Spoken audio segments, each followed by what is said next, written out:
홍남기 경제부총리가 어제 대외경제 장관 회의를 하면서요, 아주 이례적이고 강도 높은 표현을 사용을 했습니다. 한국 경제에 엄청난 충격 온다.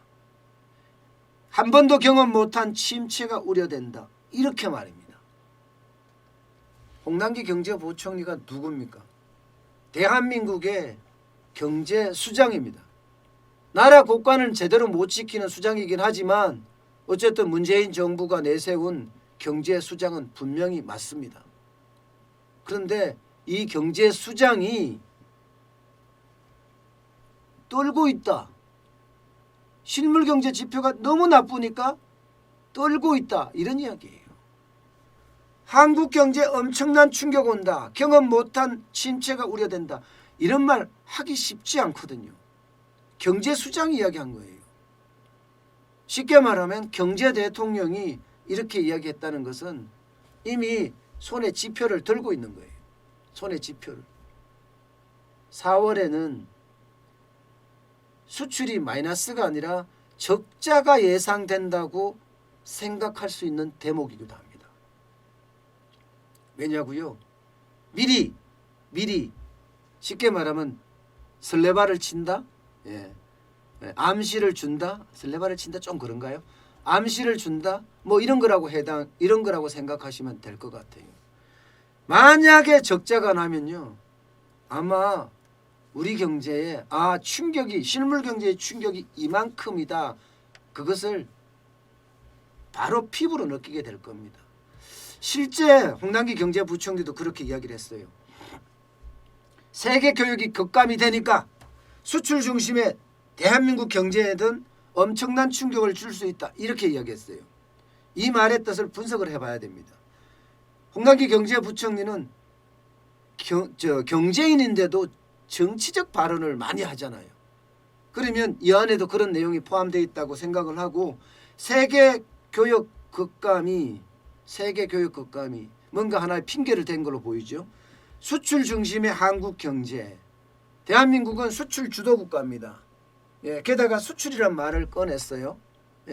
그러면서 엄청난 충격이 올 것이다. 엄청난 충격이라는 것은 마이너스가 아닐까, 적자가 아닐까, 저는 그렇게 생각을 하는 거죠. 핑계는 대한민국의 전 세계의 교육 급감 때문에 수출이 마이너스가 됐다. 뭐 이렇게 말하는 것 아닌가 싶거든요. 행간을 읽어보면요. 실제로 저는 그렇게 될 가능성이 굉장히 크다고 봅니다. 지금 코로나19 때문에 모든 지표들이 완전히 경고등을 켰다고 해야 되나요? 뭐 이게 좀 좋은 말이고요. 개박살 났습니다. 개박살 났어요. 한국무역협회에 따르면요, 대한민국 2017년도 기준으로 수출 의존도가요 37.5%입니다. 국내 총생산 중에 수출이 차지하는 비중이 37.5%요. G20 국가 중에 네덜란드가 63.9%거든요. 독일이 39.4%고요. 이어서 세 번째입니다. 저희는 내수보다는 수출로 먹고 사는 나라다는 것을 그대로 반증하는 거죠. 37.5%인가. 수입 의존도요? 수입 의존도도 마찬가지예요. 31.3%예요. 네덜란드가 56.3%고 멕시코가 36.6%고요. 독일이 31.7%에 이어서 우리가 4위입니다. 4위. 그만큼 대한민국은 전 세계에서 재료를 수입해다가 가공해서 수출한다는 것을 그대로 증명해주는 그런 대목이기도 합니다. 이 수출입 의존도, 이걸 합쳐서 무역 의존도라고 하는데요. 무역 의존도는요 68.8%예요. 68.8%. 일본이 28.1%거든요. 거기에 비하면 2.4배에 달합니다. 2.4배. 그러니까 무역 의존도가 68.8%라는 것은 어마어마한 의존도라는 거예요. 그만큼 수출을 우리는 제대로 못 가져가면 폭망한다. 그것을 그대로 반증하는 겁니다. 그런데 이게 수출이 신천하요. 진짜 수출이 신천하요. 자동차 수출, 뭐 3월 수출은요 그나마 선전을 했다고 이야기를 했어요. 1.4% 감소에 그쳤으니까요. 그런데 4월 수출은요 1일부터 20일까지가 26.9%입니다. 26.9%, 27% 떨어졌어요. 여기에다가 이게 그 조업 일수가 이틀 늘어나서 좀 많아졌다 이건데 좀 줄여도 이틀을 감안해서 하더라도 16.8%나 떨어졌습니다. 월말로 가면 어떻게 될 거냐? 월말 더 떨어질 거예요. 지금 홍남기 경제부총리의 말에 빌리면 그렇게 될 겁니다. 일반적으로는 월말에 수출이 더 늘어나거든요. 월말에. 그래서 밀어내기 수출도 있고 해서 월말에 수출이 확확 늘어나는데 홍남기 경제부총리가 이렇게 딱 말을 하는 순간 이거 월말도 신찮구나. 결국은 적자가 나겠구나. 이렇게 예상이 되는 대목입니다. 예상이. 만약에 적자가 나면 실적이 마이너스 나서 적자가 나잖아요. 그렇게 되면 아마 충격도 어마어마한 충격으로 다가올 거예요.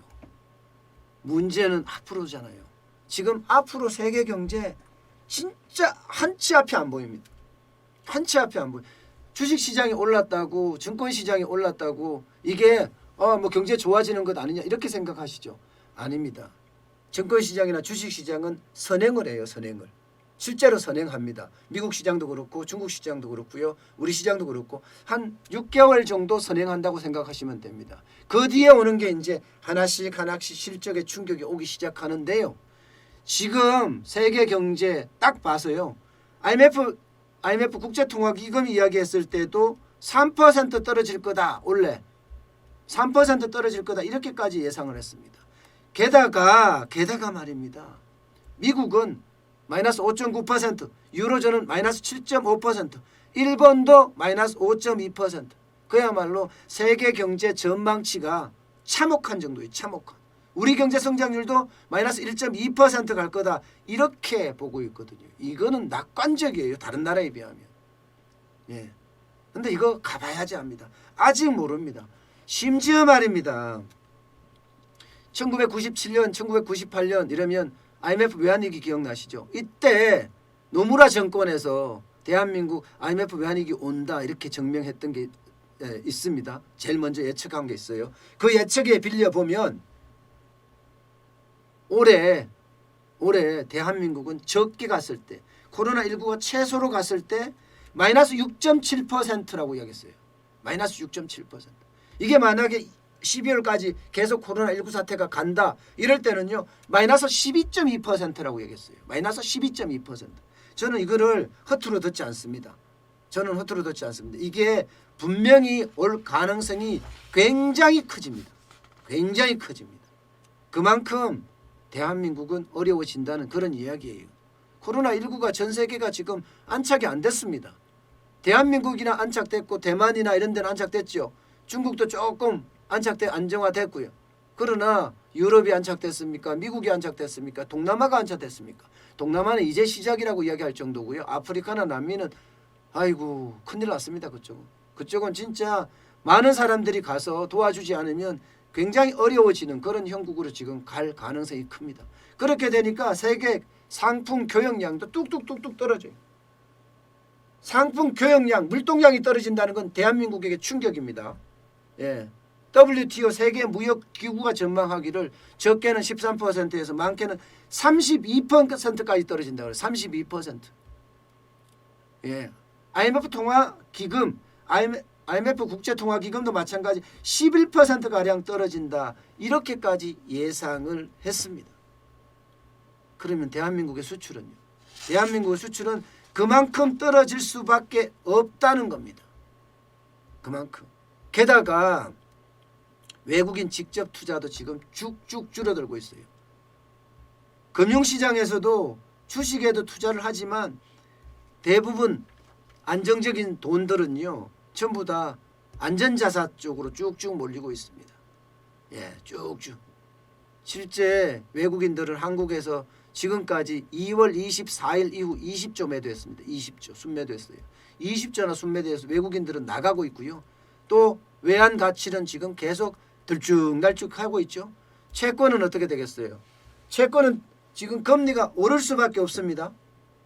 요동 왜야? 1차 추경하죠. 2차 추경하죠. 3차 추경하잖아요. 그렇게 되면 국채를 발행하게 되는데 국채를 이렇게 1년에 3번씩이나 발행을 하면 국채를 사줄 사람들 입장에서 나 금리 많이 줘. 이렇게 이야기할 거예요. 이 금리 국채 대한민국 국채를 사주는 데가 어디예요? 전 세계 국부펀드들 전 세계 중앙은행들이 사주거든요. 그러면 그들 입장에서는 야 금리 많이 안 주면 안 사줘. 이러면 금리가 계속 요동친다는 이야기예요. 계속 요동을 친다는 거예요. 그래서 홍남기 경제부총리가 이 한 번도 경험 못한 침체 온다. 이 이야기 말입니다. 이 이야기는 그야말로 진실이 될 가능성, 진실이 될 가능성이 굉장히 크고요. 지금 현재 오고 있는 실물 경제의 충격 아마 이게 세상을 다시 한번 바꾸놓지 않을까 저는 그런 생각까지 해 봅니다.